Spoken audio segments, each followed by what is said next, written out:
The calm seas this spring day gave me an opportunity to dive the wreck of the Mount Hope. Located south of Hope Island in the Narragansett Bay are the remains of this 118-foot tugboat. The wreck is in only 20 feet of water.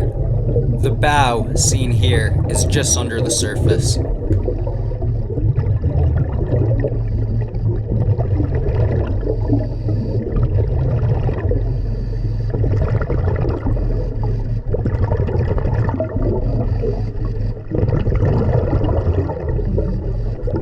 The tugboat sank in a storm in February 1968.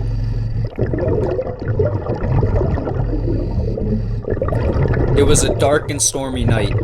Captain William Northup, an experienced captain, was at the helm. The tugboat Mount Hope was returning from Davisville to Fall River alongside the tug Narragansett. They were going to their home port, the Coastline Towing Company. A powerful storm surge made the tugs go off course. Captain Northup was almost taken off of his feet by what sounded like 3 large thuds against the hull. It only took about 10 minutes for the ship to completely sink. The crew had to be saved by the tugboat Narragansett. At 8:52 p.m., the Castle Hill Coast Guard Station in Newport received a radio call, reporting the Mount Hope had sunk. It had later been determined that the tug most likely sank due to hitting a floating dock. Earlier, the tug's hull had been patched with cement. When the storm tore off this floating dock, and it wasn't seen in the black night by the tug, after it hit this, it ripped off the cement patch, causing the tug to sink.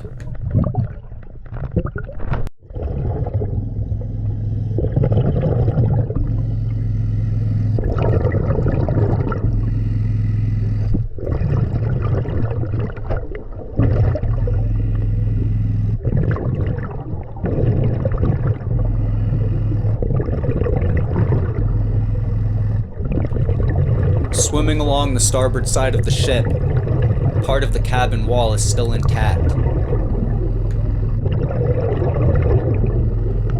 The water might appear kind of murky, but this is actually exceptionally good visibility. This wreck had to be dove in the winter. In the summer months, you can't even see a foot or two in front of you.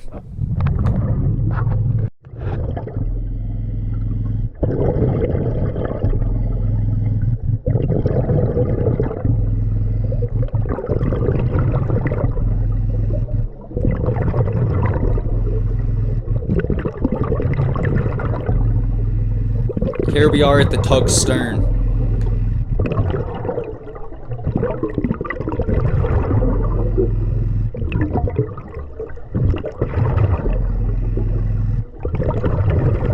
The Mount Hope was built in 1915.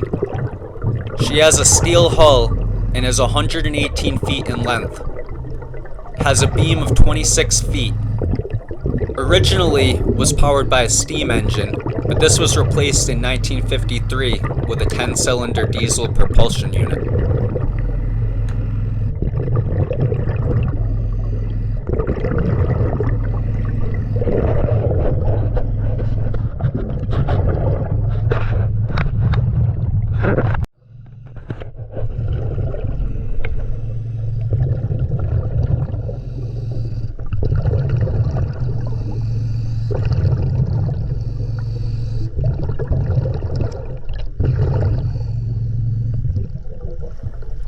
In 1975, an enterprising scuba diver made an attempt to raise the ship.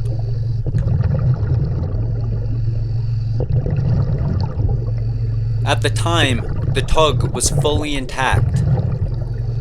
Ryan Freiberg planned to use his cabin cruiser to haul out 8 huge gasoline storage tanks. His plan was to sink and attach these drums to the wreck, then fill them with air, raising the ship bringing it to the nearby Hope Island, beaching it, and then scrapping it. Luckily for a scuba diver like me, his plan failed due to his drums being leaky and bad weather. The project was abandoned.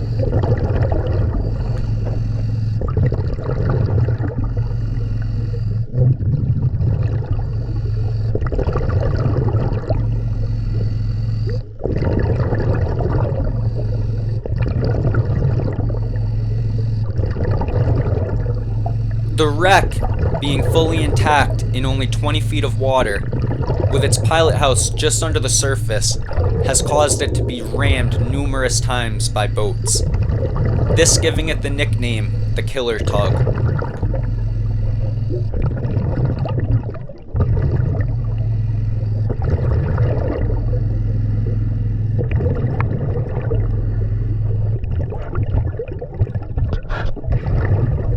While now exposed to the open ocean, this area was once inside of the ship. Here I am, peering out of the starboard side porthole of the back cabin.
This dive took place in March of 2023. In the 1990s, apparently this wreck was totally intact, but over time, as you can see, pretty much only the hull still remains.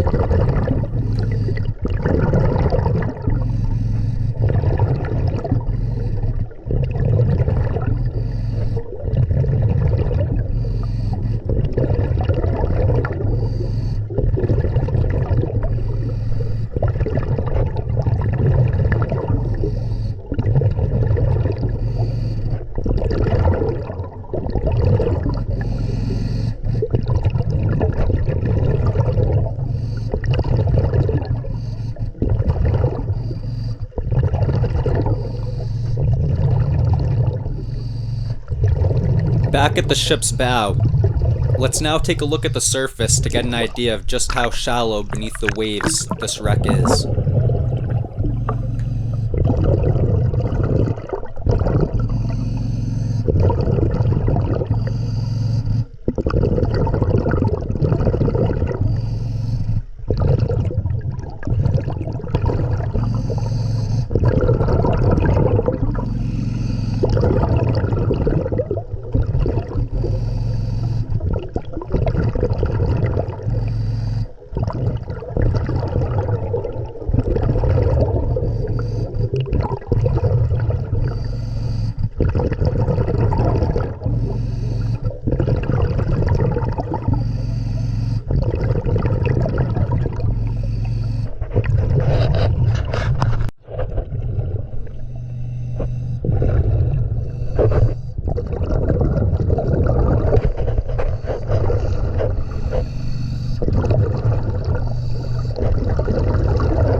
Here, I encounter a lion's mane jellyfish. These visit the Narragansett Bay during the winter months and are very venomous.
Being low on air and having had a good dive, it's now time to return to the surface.